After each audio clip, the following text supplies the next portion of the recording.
It's your boy Carcino here. Welcome to Screen Fiend Live Chat. And the time has come. The time has come.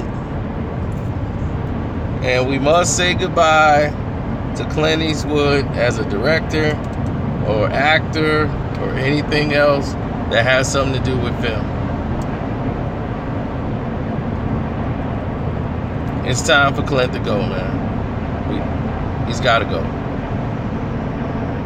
He's got to go. Clint Eastwood films has been some of the biggest letdowns in movie history. And some of them have been like fairly good movies. His style is so dated. And the way he directs a film is like from the 1980s. And this movie, 1517 to Paris, is a rendition of the tradition of Clint Eastwood. American Sniper, which is a film that everybody loved, to me was just as subpar and showed you the weakness of the direction of Clint Eastwood. And people were so caught into the story, they just didn't take time to criticize him as he becomes this full-length direct, based on a true story director now. He needs to stay with films like Trouble with the Curve and stuff like that. Something that's simple. Something that's based on a true story does not need Clint Eastwood's touch. One, in case you don't know, 1517 to Paris is the train that goes from, taking them to Paris, where two military men and a buddy, two Marines and a buddy, happen to be on a train where a guy decides that he's going to start killing people with AK-47. And they just happen to be on the train to stop him and take him down. America, yay. So, with this being said, this leads us to our film. The whole build up to this, even Jenna Fisher from The Office, this script is so terrible. It's like a 5-year-old written this script in crayon. That's how bad it was. I'm like, my goodness, this writing is terrible. So I'm listening to this dialogue, and then this is what caps it off. Because I didn't know this when I watched the film. These are the actual guys that were in the movie. All the actual guys that was on the train. The Marines. And their friend or whatever. These are the actual Marines. And I was like, oh, this explains a lot. This is why it sucks. Look, people get paid good money. They go to school. They go to classes. As much as I love movies, I know I can't probably act. I've not taken any acting classes to prepare for certain type of roles. And they definitely haven't taken any classes, and if they did, it was not enough for the type of role that they were playing. It was like when they did that movie with the real Navy SEALs, the movie would have been great had they had actors. They can't deliver the emotional content that needs to be in the situation. These are Navy SEALs. They were like, yeah, tell my wife everything about me. She already knows. Yep, tell the bell. Yep, they already know. Okay. And that's how it was in this film. It was so bland. It was like, I love her. I love them. Yep, we're going to do what we got to do. All right, yep. Yeah. Even the friend, he was all like, all right, well, let's just try. Everything was bland, no emotion. It was just so terrible. So much terrible writing in this that you're waiting for this thing to go down. It's like, look, let's just get to the train. Let's get this thing going. Then when the action happens on the train, that scene was shot very well.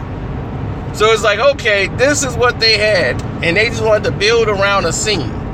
And when you got to build around a scene and you have no meat to go with, you trying to get sides and potatoes to fill up the meat because the meat ain't enough. So So you got to get a whole bunch of sides thrown around. That's exactly what happened.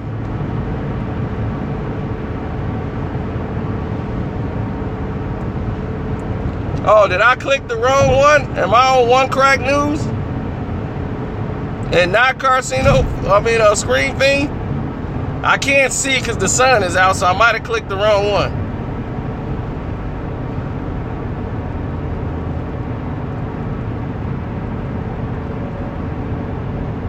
I thought I was on Screen Fiend. Okay. Oh, here's somebody asked for that channel.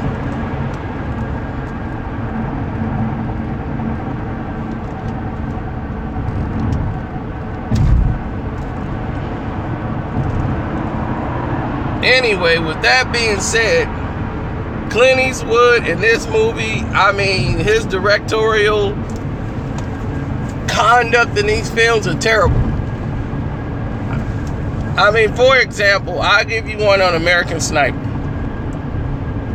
When the guy, his buddy gets sniped in the head, it's almost comical. The guy's in there having a conversation with him as he walks into the bullet, like, yeah, I just got engaged. Yeah, we're having our first baby.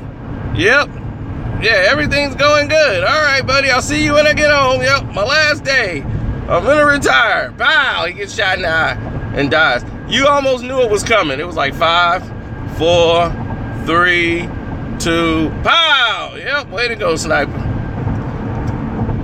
Then the same sniper was working for like every terrorist group. It's like, okay, now he's working for the Sunnis too? Okay, the same sniper. Okay, he must be a sniper for hire. The movie is that fictional. But they need to make an American hero. An American hero who bragged about having the most kills in military history, sniper in history, and one who bragged and lied for a book about almost everything. Jesse Ventura had to sue him to death. So I'm like, but did he get a movie? It's pretty weird.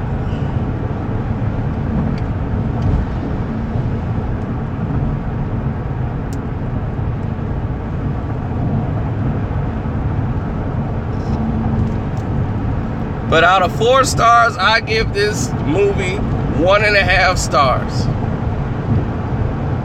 Only because of the train scene. It would have gotten lower. So that's my rating for that one.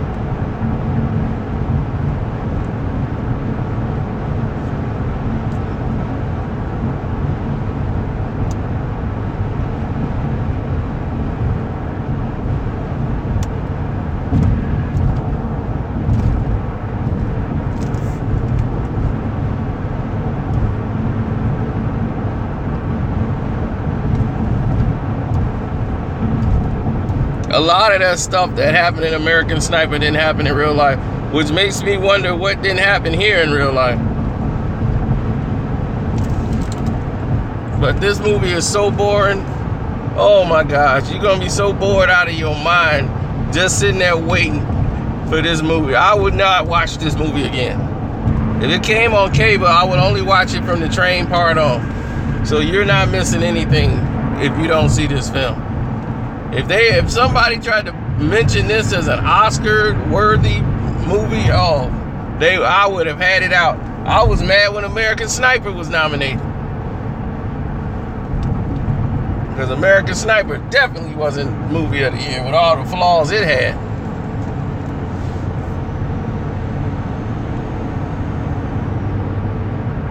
Like Denzel Washington. Denzel Washington was a last-minute replacement. He was not on the list to get an Oscar for that role he played in Roman J. Esquire. He was not up for Best Actor nomination. They had James Franco in that position. They put Denzel in as a last-minute replacement due to that Me Too movement crap. And to me, now you just done disservice to the whole meaning of best film. I don't care what he did. That ain't got nothing to do with his performance in that movie. He deserved to be nominated and should be the lead character.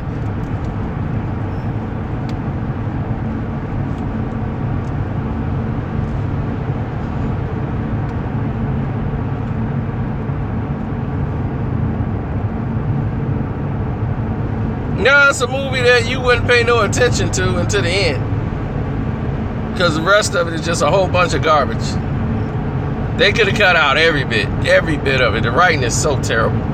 And then they got real Marines in there trying to do acting parts. I'm like, they don't act. They look like a bunch of dumb robots trying to deliver these lines. Whoever came up with this idea, this was the dumbest idea ever. They should have hired actors. But then the script was written so badly, you probably wouldn't have done any different.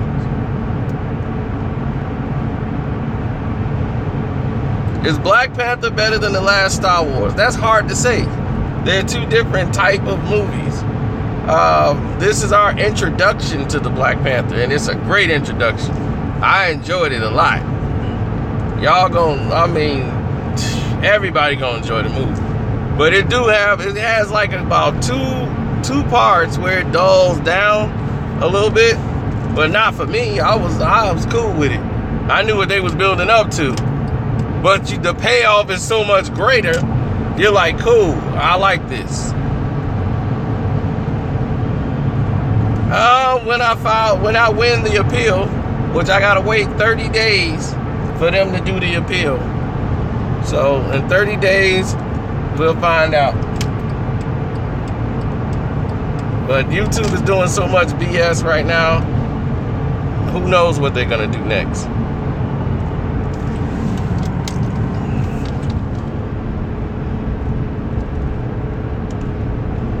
Yeah, that was LeBron. LeBron did all of it. LeBron got it so bad. LeBron got it so bad over there on my page. I want y'all to check something. Go to my timeline and look at every live interview I got of LeBron James doing an interview post-game. Look how many views that got. If I do a live post-game video of LeBron James, if I type LeBron James in, they immediately will not trend it. Immediately will not trend. You will not get a notification. You won't get anything if he does a live post game. That would almost get no views.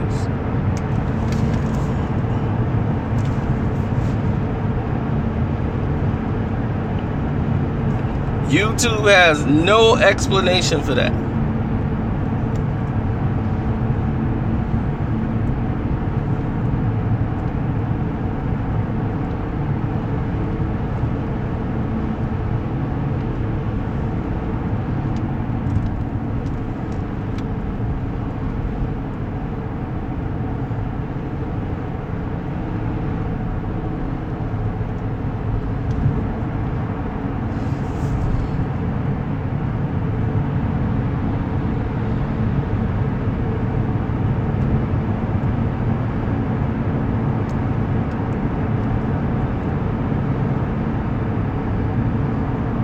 I ain't betting on nothing. I'm betting on OKC. That's it. $2,000 on OKC. Because Westbrook gonna be back for this one.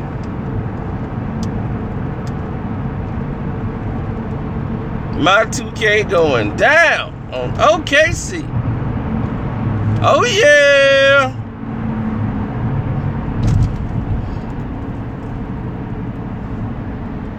I think it's tomorrow night.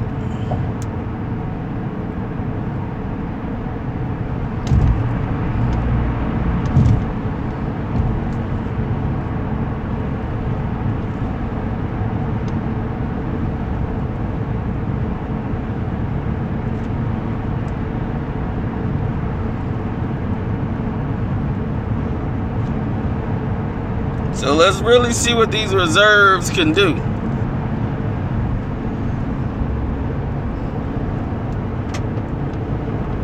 But this is another reason why my main problem has been YouTube.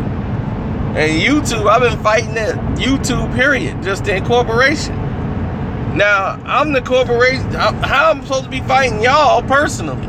Why? Because Adam Silverslipper and the NBA has decided to do this. They cut a deal with YouTube.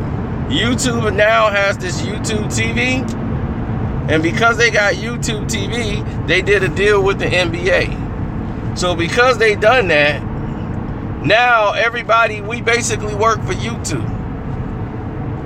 So if anybody criticizes the players or anybody else, YouTube comes down on them. The NBA complains about it, or they'll say, hey, this guy, I don't like what he's saying about me. Do something about it. And YouTube will just do something without any due process whatsoever. They have no reason, no rhyme or reason, and will just do things. So I have to fight YouTube and the NBA because the NBA couldn't beat me at all when I said I'll meet you in court.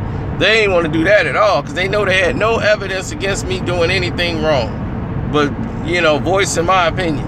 My thing is, I'm one person out of millions of people on YouTube. Millions. One person. And they're concerned about me. Why is that?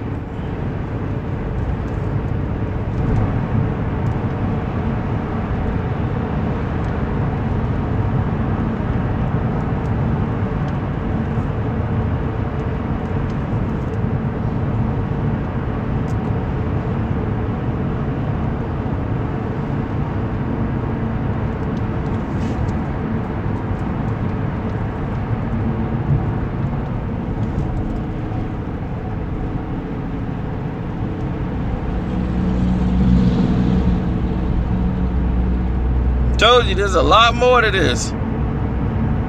That's right, Lex. There's a lot more going on to this. There's a lot more going on than you know.